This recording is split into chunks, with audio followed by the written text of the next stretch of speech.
Hello, Algebra 2. Today we're going to introduce trigonometry. We're starting at 13.1, trigonometric functions in right triangles. Our objectives today will be to find the values of trig functions in right triangles and to use trig functions to find side lengths and angle measures. And this is going to be a fairly lengthy thing that we do, but I will timestamp things when I put this in YouTube. So if you're watching this on YouTube, you can look for the timestamps as to what you want to look at. So let's start with a real simple introduction. We're talking about trigonometry.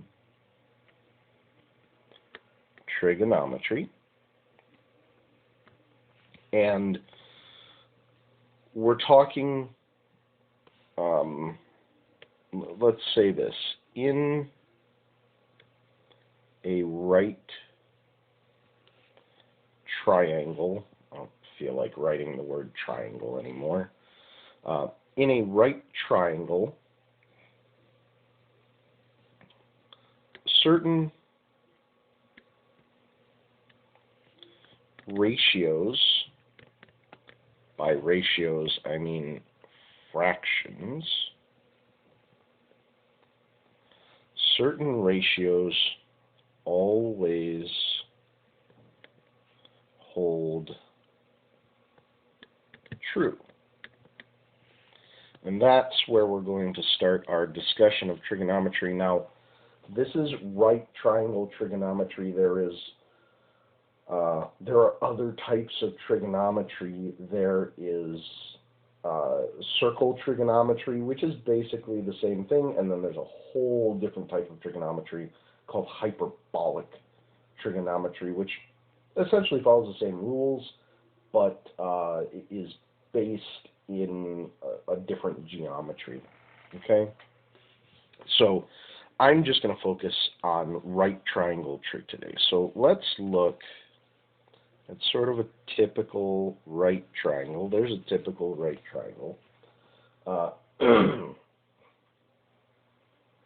And before I label it with letters, which we're pretty used to seeing, I want to make a note that we've got a leg here, and this is the hypotenuse.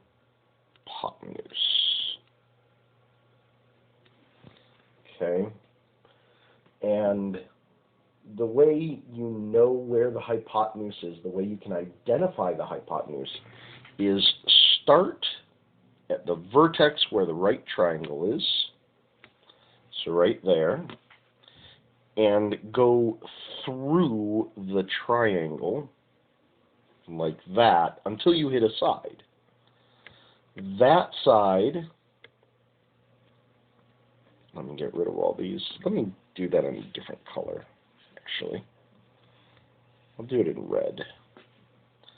So start from where the two legs connect, that is, start from the corner of the right triangle and go through the triangle until you hit a side.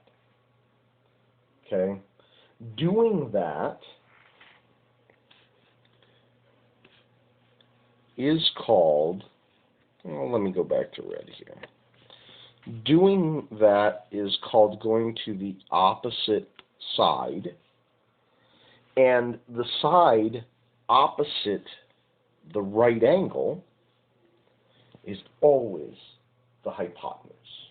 Okay?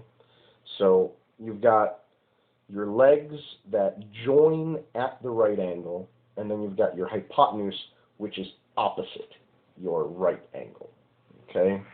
Now, typically, and you probably saw this in middle school, or at least in Algebra 1 and geometry, typically you label that that angle that right angle as C, and you label the other two angles as A and B. And then, every time you go to an opposite side, you label it with the lowercase of the same letter. So, this is side B right here. That is side A, and that is side C. However, you don't have to label them that way. They can be labeled a ton of different ways. You can have the same triangle, and you could label it A, B, C like that, and then that C would be there, B would be there, A would be there. There's no right way to label it. If you want to talk about it in a way that is universal, you have to talk about that right there. Leg, and hypotenuse. That's the way to talk about it universally. You can't just say A, B, and C. Okay? There's another concept that I need to remind you of, and we'll start a new board for that. And that concept is a concept that you should be familiar with, which is the Pythagorean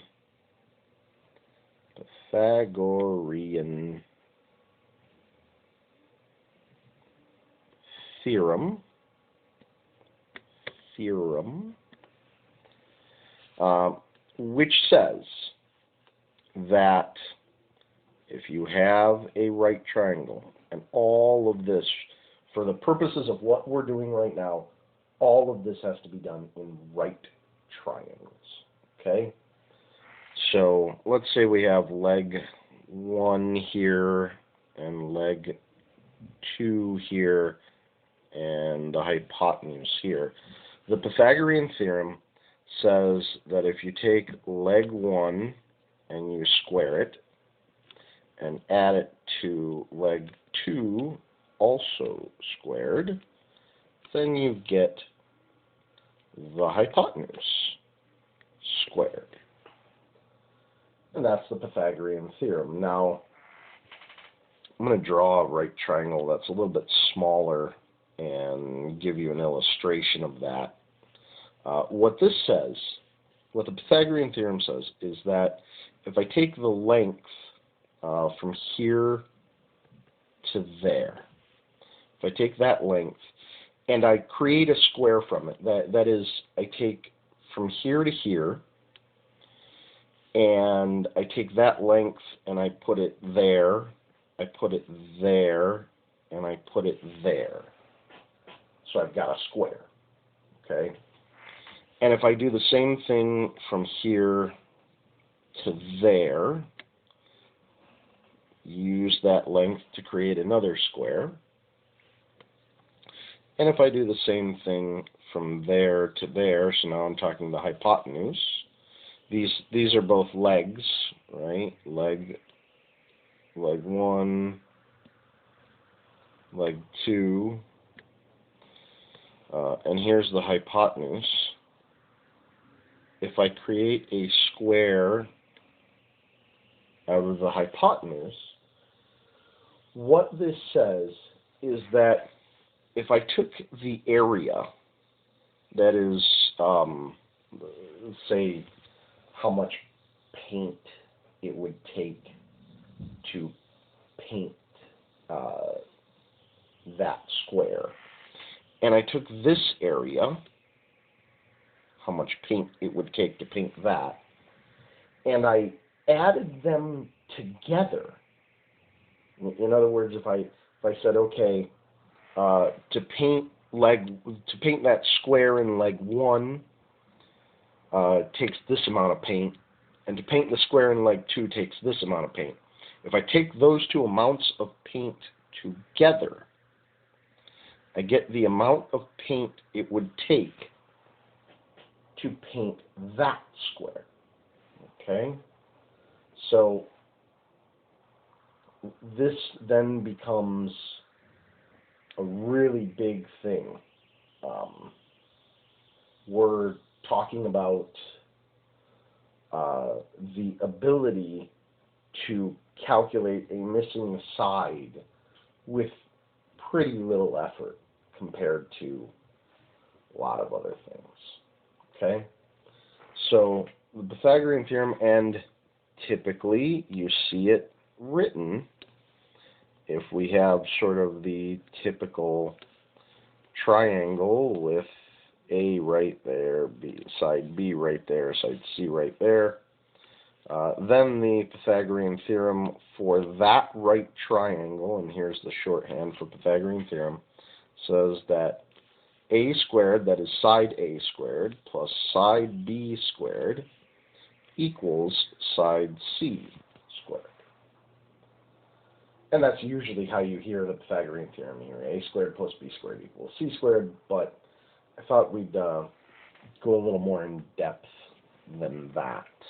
Okay? So that's the Pythagorean Theorem, and we'll use it in the example, and I'll go through. If you don't know or don't remember how to use it, I'll go through that. 6 trig ratios. There are 3 what we usually consider main ones, basic ones, whatever you want to refer to them as. And so I'm going to split this up into, let's call them the base trig ratios, trig functions, and their reciprocals.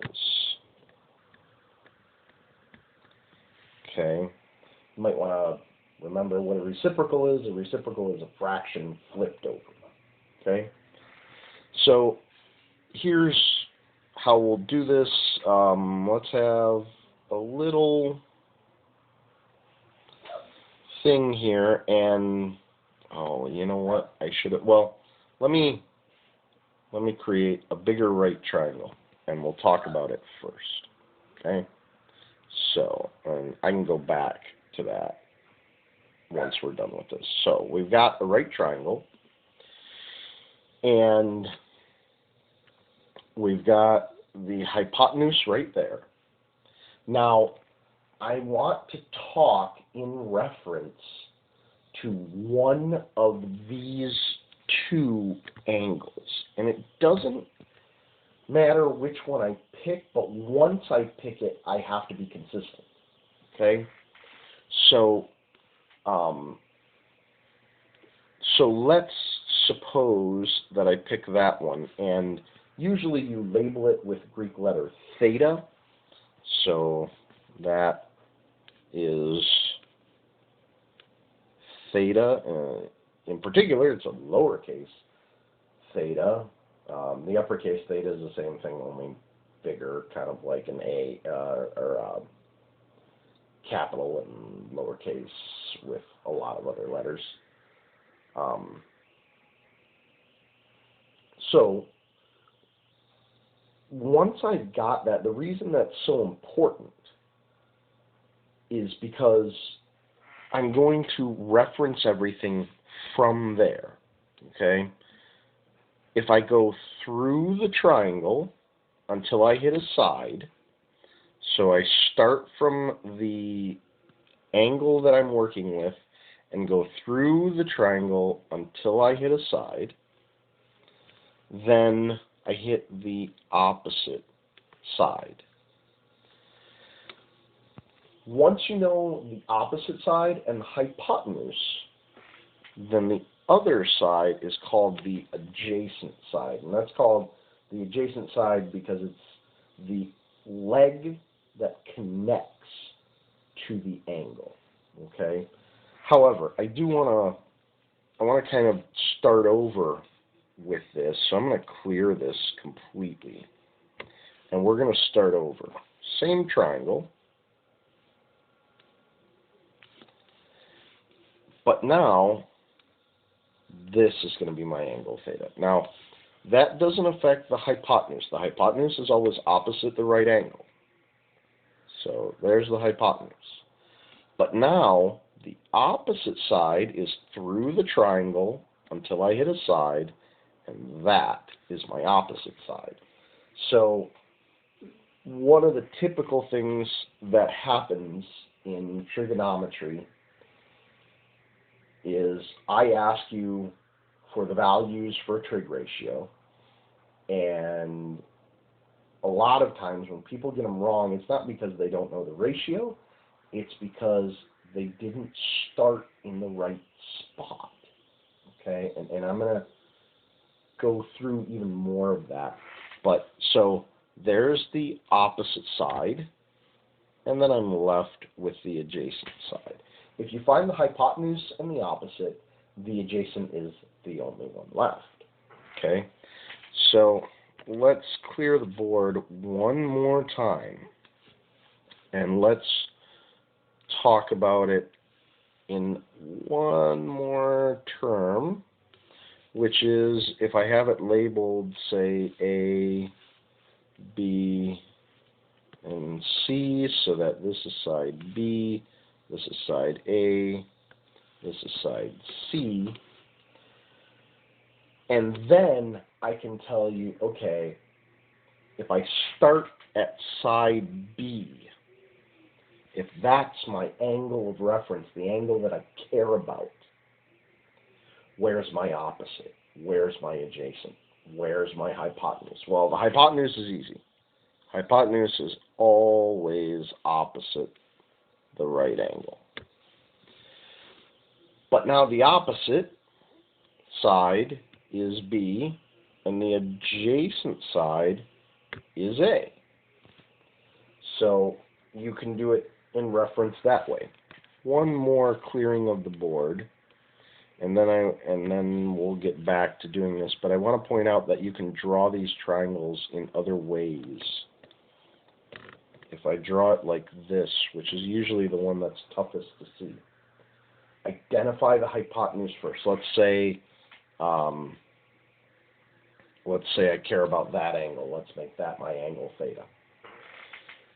If I start at the right angle and go through the triangle till I hit a side, that is my hypotenuse. Okay? If I start at the angle and go through until I hit a side, that is my opposite. And then the last one left is the adjacent. So you kind of should, I hope, be getting a sense of this. In a perfect world, we'd spend all day just drawing triangles and labeling them and labeling them and labeling them. You may need to do that, but we're going to keep moving on. Okay, so let me clear out this board, and I'll use it for something else later. And let's go back to this board. And so now I'm going to, whoops, didn't want to do that. So what I'm going to do is let's call that angle theta, meaning here is the opposite. Of course, here is the hypotenuse because that is the right angle, and there is the adjacent. Okay? So I'm just going to use that as a little bit of a reference. And then here's what the three base trig functions are, and then we'll talk about their reciprocals, and I'm not going to do a lot with the reciprocals today. We're going to care more about the bases, but the reciprocals, you just flip them over. It's not really that difficult.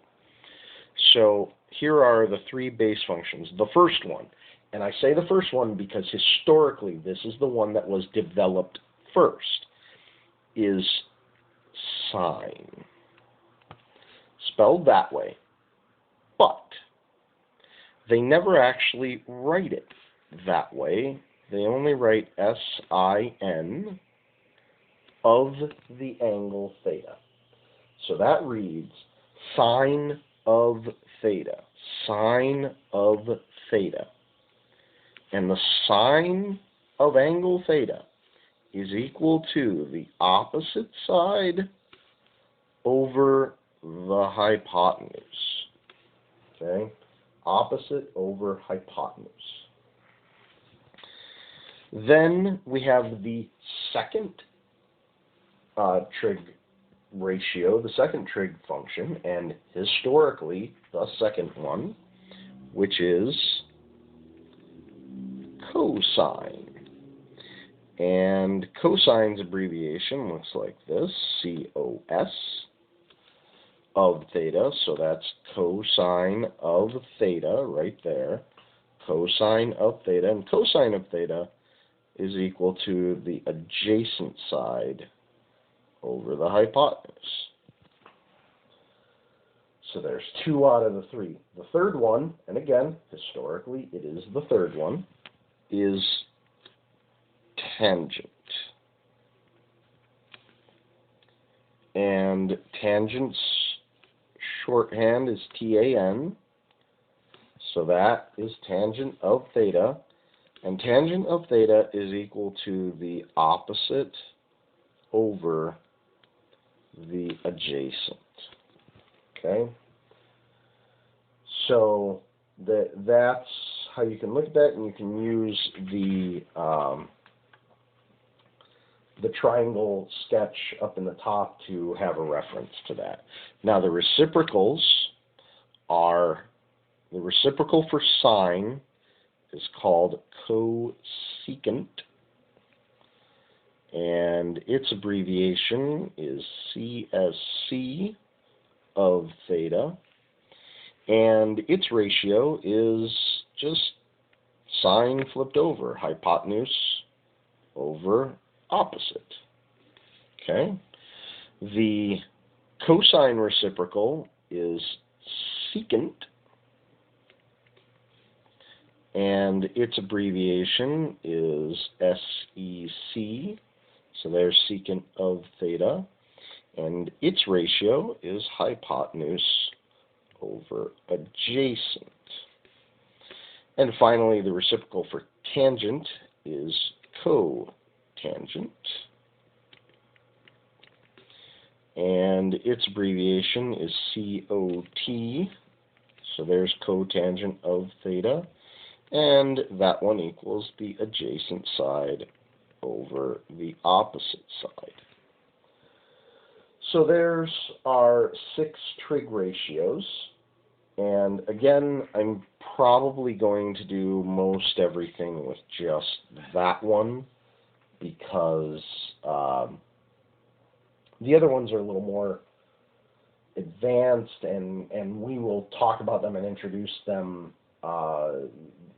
when you take a full trig course. You'll get completely reintroduced to them. Okay, this is just to introduce you to the ideas and the concepts way more than anything else, and give you an idea of how the work works. Okay, so that is the setup. Let's do our first example.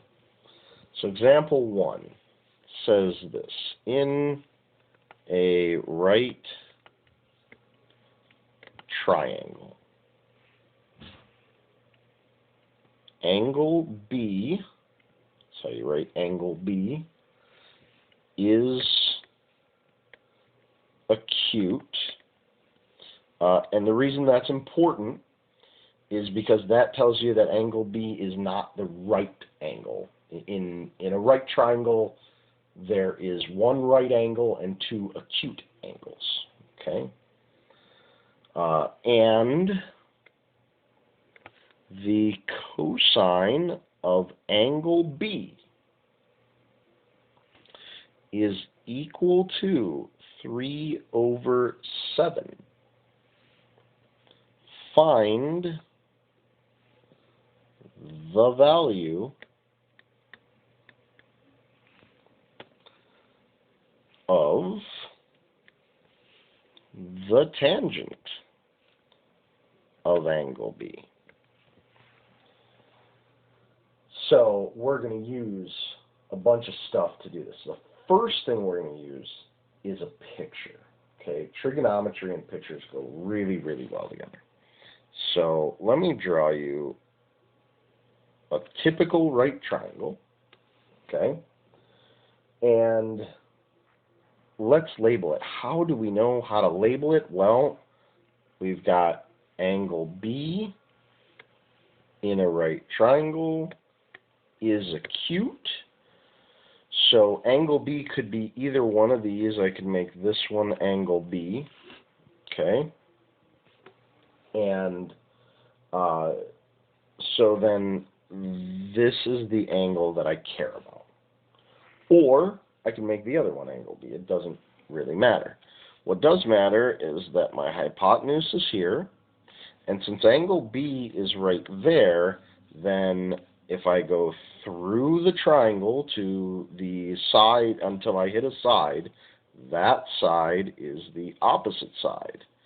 And then the other side that I haven't labeled yet is the adjacent side. So there's all that, okay? And I can label it the other way too. This is lowercase b. And if I want to make this sort of a typical right triangle, then this would have to be angle A, this would have to be angle C, and then this would be lowercase c, this would be lowercase a. And we're going to need that, okay? Why are we going to need that? Well, check this out. Okay, cosine of B equals 3 over 7. But the ratio for the cosine of B is right there, adjacent over hypotenuse. So it's adjacent over hypotenuse. What that does is that tells me the lengths for the adjacent side and the hypotenuse. So this hypotenuse has a length of 7. This adjacent side has a length of 3. But is that enough? Does that help me enough?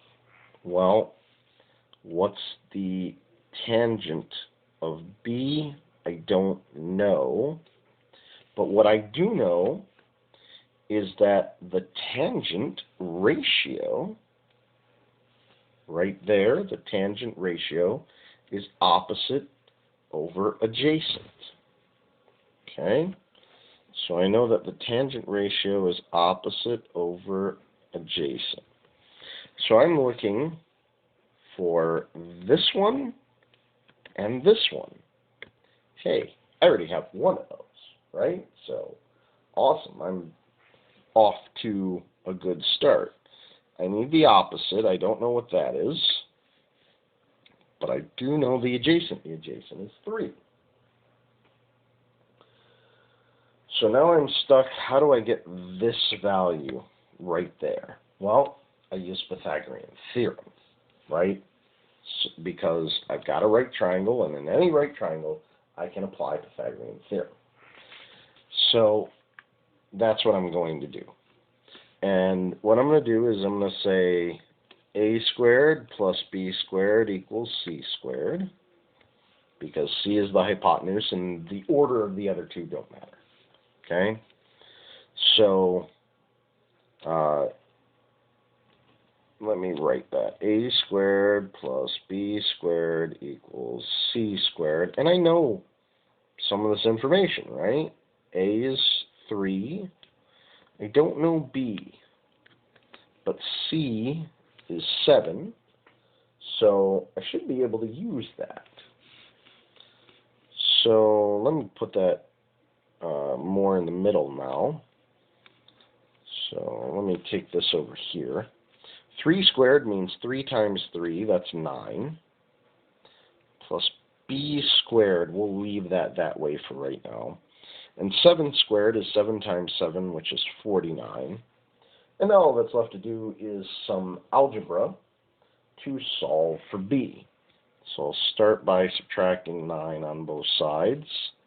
That'll give me that b squared equals 40. So b squared equals 40, does that really help me? Not a ton. I need b. How am I going to get b? I'm going to take the square root, and normally you would take, let me talk about that first. Normally you would take plus or minus the square root. However, we are talking a length. We're talking a side length. So I don't need the plus or minus. It's a length, so it has to be positive. So I'm just going to take the positive square root here, and then I'll do some side work here and figure out the square root of 40. Well, 40 is 4 times 10, and I'm breaking it down that way because 4 is a perfect square. And so I can break this apart into the square root of 4 times the square root of 10. And the square root of 4 is 2. And the square root of 10 can just stay like that. Now, you could put it into a computer, get a decimal answer, but then you're not being as exact. Writing that 2 times the square root of 10 is as accurate as you can get.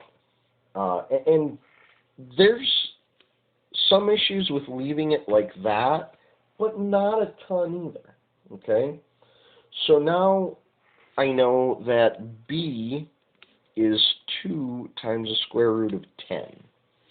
So let's start a new board, and I'm just going to write what I know. Let's see here. So let me redraw my triangle. I know that that was labeled B. I know this was 3. This was 7. And now I know this is 2 times the square root of 10. This is a right angle. I labeled that C. I labeled that A. And my reference point is from there.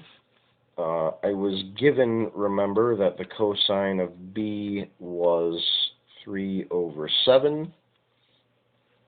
7, let me fix that, was 3 over 7. That's how I knew what the adjacent side was and what the hypotenuse was, because the ratio for cosine of an angle is adjacent over hypotenuse. Now, I can figure out any of them. I was asked by the problem to find the tangent of angle B. So here we go. Tangent ratio is opposite over adjacent. And the opposite side is 2 times the square root of 10. The adjacent side is 3. So there it is. My answer is that the tangent of angle B is equal to 2 times the square root of 10 all over 3. And you can do that with all of them. You do a little Pythagorean Theorem, you get all the known sides, and you're able to plug in the correct trig ratio and just get it, okay? Sometimes you'll be given the triangle, sometimes you'll be asked to draw the triangle. Okay, so that takes care of our first objective, finding trig ratios. Our second objective was to find angle and side lengths, okay? And that is going to take a little more work, especially for angle lengths, but really for both, and it's going to take some calculator work. There's going to be no way around using a calculator here. And what I'll do is I'll show you what buttons you need to look for or what you need to type in so that you can get it. I am going to suggest that you either use Desmos.com to do this, or The other option is you should be able to turn your phone or even your tablet sideways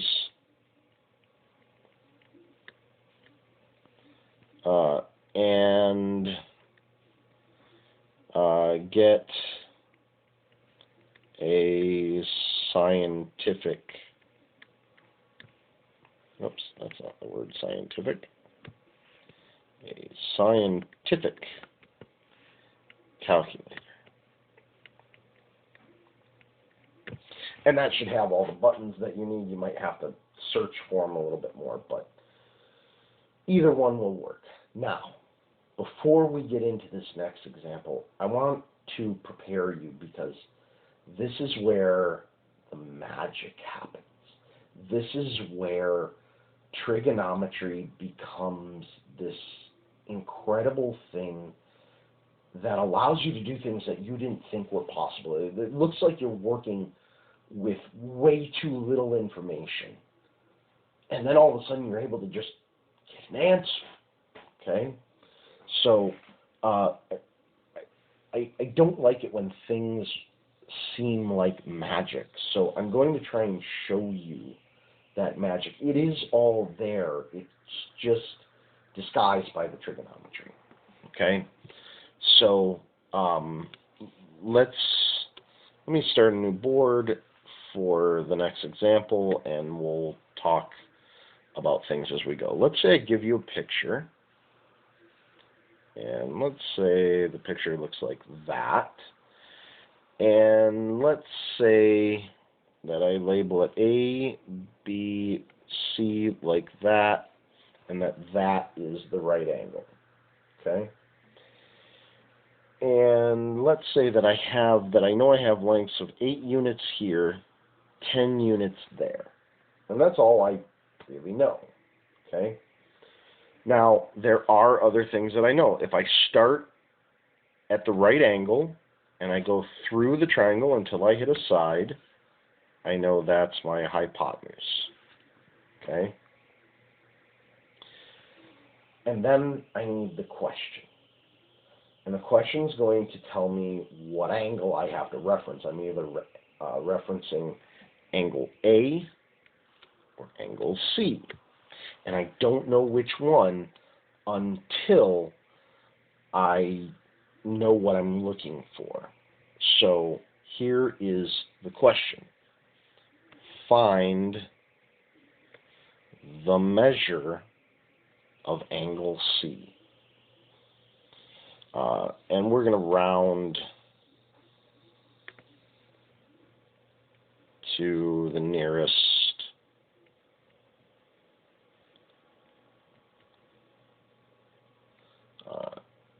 tenth, if we have to. Okay, round to the nearest tenth. And typically, in a lot of cases, you are going to have to round to the nearest tenth. Okay? So, we're going to try and figure out how to do this. So, there's the angle that I'm looking for. And you might wonder, boy, there's just not enough information. I know this is 90, right? But I don't know that one. And I'm looking for that one. You might say things like, well, I know that the 3 angles in a triangle add up to 180, but if I don't know 2 of them, how can I figure out the third? And this is where trigonometry comes into play, because trigonometry gives you the ability to do that as long as you know about some sides. Okay, so combinations of sides and angles help you in trigonometry. So, let's look at angle C here. If I go to that side where it says 8, I am going through the triangle to do it, making that my opposite side. And then, so this must be my adjacent side. Okay? So now I've got the labels that I need for trigonometry. So right now, in reference to angle C, I have the opposite side and I have the hypotenuse. And what you do is you say, okay, let's look back at this table. I have the opposite side and I have the hypotenuse. Where is that? Okay, that's right there. So I must be using sine. Okay? And so I'm going to go back here and I'm going to say, okay, so the sine of angle C must equal its opposite over hypotenuse, so it must equal 8 over 10. And if you notice, you can reduce this by 2 and get 4 over 5. And usually if you can reduce fractions, you want to, because it helps you deal with smaller numbers, and smaller numbers are always a good idea. Okay? So now we've got that the sine of C equals 4 over 5. The goal is to figure out what value C is, what's the measure of that angle. The sine is in my way of making that happen. So the way to get rid of it, just in any algebra problem, is how do you cancel that sign? How do you get rid of it? Well, in this case, we're going to use the inverse sign. And the inverse sign looks like this. This is the notation for it. That's what it looks like. Okay? So the inverse sign is what's going to cancel it. So what I'm going to do is I'm going to take the inverse sign of the sine of angle C, and that's going to equal, and I have to do it on the other side here, the inverse sign of 4 over 5. Okay? And that is what is going to help me here. Now, on the left, over here, the inverse sign cancels the sign and leaves me with just C. Okay? Over here, this is a calculator problem. Okay? So put in calculator. And what you're doing is you're actually looking for a button like that. If you're in, so let's say, if you're in Desmos, you want to type SIN caret -1, and then you want to arrow over so that you get out of the exponent, and then put parentheses and put 4, let me make that a little smaller, 4 divided by 5, division is the fraction bar, so what you'll be typing would look like this, parentheses 4/5, but what you'll see is this. Okay, so that's in Desmos. In a scientific calculator or a graphing calculator, this is a button. Okay, usually you have to hit like second or something like that, and it's usually like whatever the sign button is, or whatever that trig function that you want to deal with is. Usually it's that. And then you put parentheses in 4/5, same as right there. Okay? So once you put that into the calculator, I've already done this, make sure calculator or Desmos mode is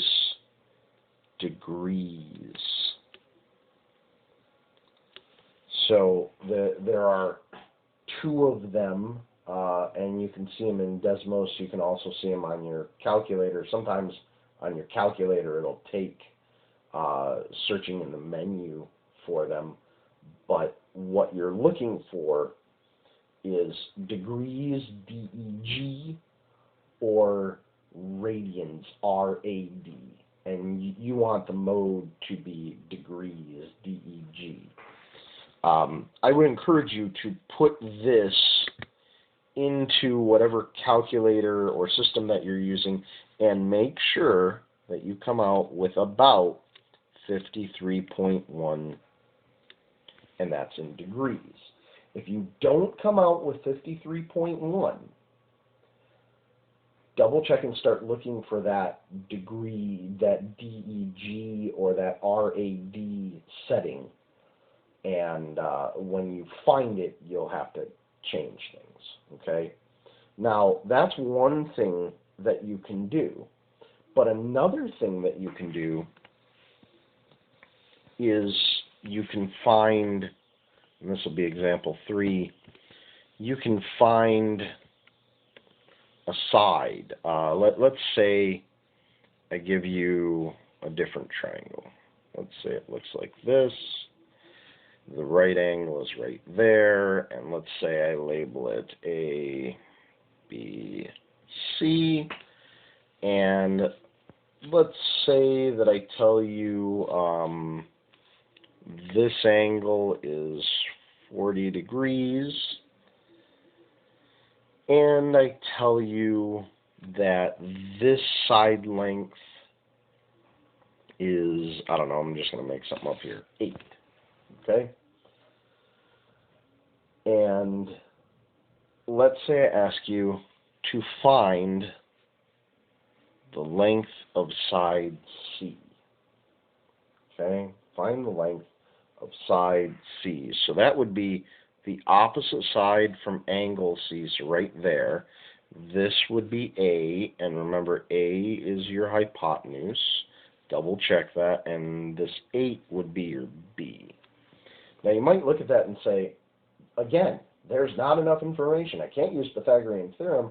I have to know 2 out of the 3 sides to use Pythagorean Theorem. This is super frustrating.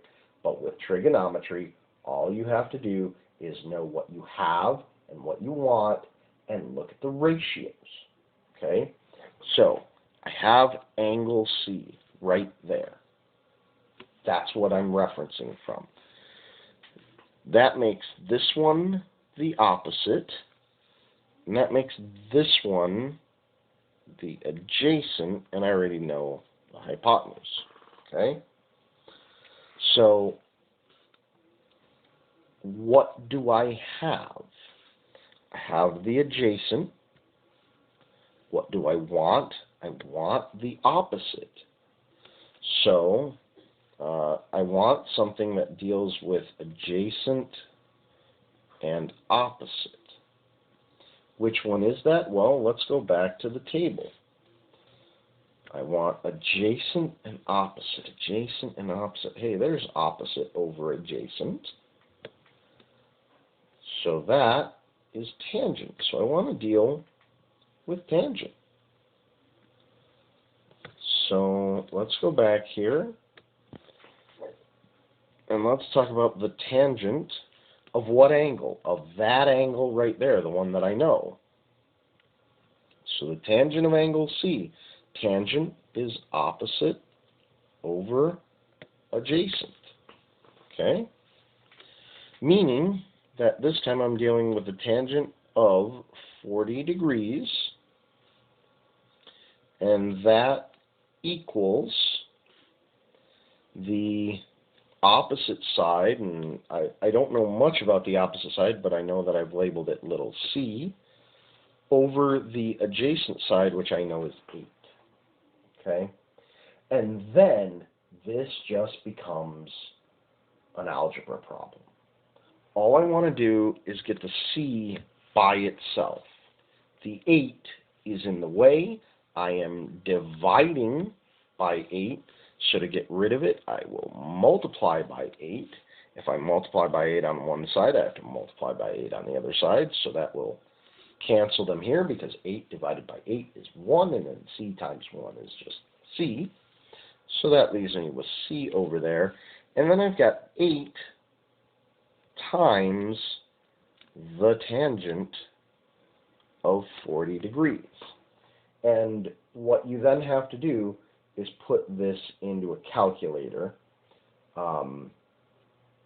And what you can do is you can take out your phone or go to Desmos, and you can find your calculator. You can turn your calculator sideways, and it will give you a scientific calculator. And then you'll have a sine, tangent, and cosine button, sine, cosine, and tangent button. And you can, sometimes you can hit the tangent and it'll bring it up. Sometimes you have to hit the number first. Oh, but before that, we want to check and make sure that we are in degrees.